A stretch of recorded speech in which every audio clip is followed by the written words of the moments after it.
Assalamualaikum warahmatullahi wabarakatuh. Halo teman-teman, perkenalkan nama saya Aulia Rahmawati, mahasiswi Ilmu Al-Quran dan Tafsir UIN Raden Masaid Surakarta. Nah, pada kesempatan kali ini, saya akan bincang santai bersama teman-teman dengan tema Al-Quran dan Kesehatan. Hai teman-teman, tahu nggak sih kalian kalau menjaga kesehatan itu sangat dianjurkan di dalam Al-Quran? Penasaran? Mari kita bahas. Apa sih sehat itu? Nah, sehat menurut World Health Organization atau biasa kita sebut dengan WHO itu bukan cuma tentang bebas dari penyakit, tidak cacat, ataupun tidak lemah. Tetapi sehat itu juga tentang kesejahteraan fisik, mental, sosial, maupun jiwa. Di dalam Al-Quran, banyak sekali ayat yang mengharuskan kita untuk hidup bersih. Nah, dengan kata lain, jika kita hidup bersih, maka akan berdampak pada kesehatan. Nah, apa ayatnya? Ini dia. ويسألونك عن المحيض قل هو أذى فاعتزلوا النساء في المحيض ولا تقربوهن حتى يطهرن فإذا تطهرن فأتوهن من حيث أمركم الله Innallaha yuhibbut tawwabin wa yuhibbul Nah, mutatahhirin.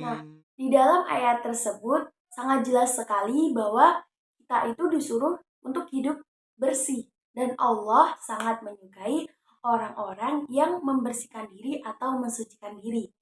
Nah, dinukil dari Kitab Bustanul Arifin halaman 217 karya Imam Nawawi dikatakan di situ bahwasanya ada sebagian dokter yang ditanya, apakah kamu menemukan ayat tentang kesehatan ataupun kedokteran di dalam Al-Quran? Dokter tersebut menjawab, ya, Allah telah mengumpulkan intisari kesehatan di dalam ayat tersebut. Nah, ini dia ayatnya, Quran Surat Al-A'raf ayat 31 yang berbunyi, Wa kulu washrobu wala tusrifu. Artinya, makan dan minumlah dan jangan berlebih-lebihan. Sebagian ulama mengatakan jika semua orang mengamalkan ayat ini, yakni Al-A'raf ayat 31, maka mereka tak akan pernah membutuhkan dokter. Karena apa?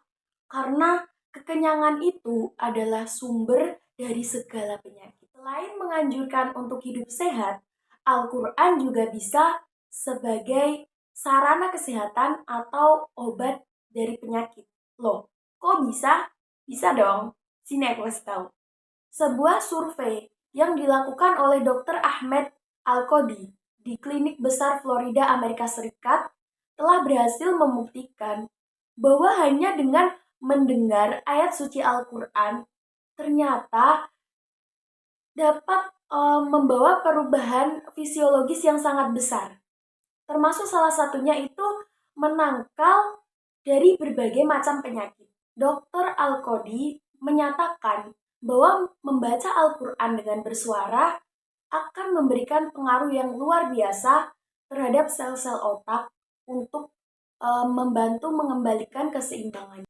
Nah, tak hanya itu, tapi ada juga penelitian berikutnya yang membuktikan bahwa sel kanker itu dapat hancur hanya dengan frekuensi suara saja.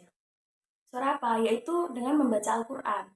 Nah, hal ini tuh membuktikan bahwa membaca Al-Quran dapat memberikan dampak yang sangat luar biasa dalam proses penyembuhan penyakit sekalipun kanker.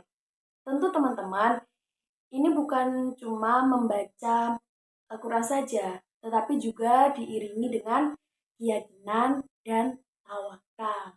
Di dalam Quran Surat Yunus ayat 57, Dijelaskan sebagai berikut. يا أيها الناس قد جاءتكم موعظة من ربكم وشفاء لما في الصدور وهدى ورحمة للمؤمنين. Hai manusia, sesungguhnya telah datang kepadamu pelajaran dari Tuhanmu dan penyembuh bagi penyakit yang berada dalam dada, dan petunjuk serta rahmat bagi orang-orang yang beriman. Quran Surat Yunus ayat 57. Nah, jadi teman-teman, Al-Quran itu merupakan penyembuh hati dari syubhat, kejahilan, kemudian pikiran yang merusak, ataupun hal-hal yang batil lainnya.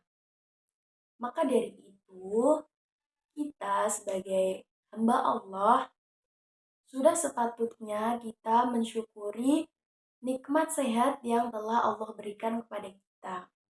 Nah, bagaimana caranya? Ya, salah satunya dengan menjaga kesehatan, memperhatikan pola makan, menjaga kebersihan, dan masih banyak lagi. Baiklah, sekian. Bukan di sana, tapi di sini. Jika sudah boleh pergi, saya tutup ceramah ini. Kapan-kapan kita sambung lagi. Wassalamualaikum warahmatullahi wabarakatuh.